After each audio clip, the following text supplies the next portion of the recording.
وہ ان کی زندگی کے مزے کرکرے ہونا شروع ہو جاتے ہیں. یار ہماری زندگی کی رنگینیاں کیا ہو گئی, ختم. تبھی تو بڈھے ہو کے یہ لوگ خودکشیوں کی طرف جاتے ہیں. ہمارا بوڑھا خودکشی کی طرف نہیں جاتا. ہمارا بوڑھے جتنے نیک اعمال ہونا, عمر زیادہ ہوتی ہے, ان کی زندگی میں سکون اتنا ہی زیادہ آنا شروع ہوتا ہے. کیسا وقار ہوتا ہے ہمارے جو نمازی بوڑھے ہیں ان کے چہروں پہ. انگریزوں بوڑھوں کے چہروں پہ یہ وقار تھوڑی ہوتا ہے, ٹینشن میں ہوتے ہیں. اللہ اللہ کرنے کی تو کبھی زندگی میں عادت پڑی نہیں ہوتی.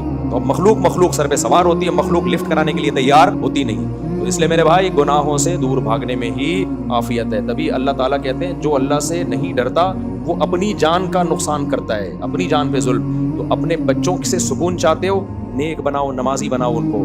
اگر چاہتے ہو یہ بچے آپ کے سر پہ چترول لگائیں تو ان کو مولویوں سے دور کر دو. ان کو بولو بیٹا ایکچولی ہم ڈاروین پڑھا کرو, آئنسٹائن کو پڑھا کرو, قرآن حدیث چھوڑ دو یہ سب باتیں. دیکھو یہ اولاد تمہارے لیے عذاب جان نہ بنے تو میرا نام بدل دیں. تبھی تو بچے پیدا نہیں کر رہے لوگ. ان کو پتا ہے ایک آدھی ایسا مصیبت نکلتا ہے تو 18 کہاں افورڈ کروائیں گے. وہ دین ہوگا, گھر میں بھی سکون, زندگیوں میں بھی سکون. سمجھتے ہو؟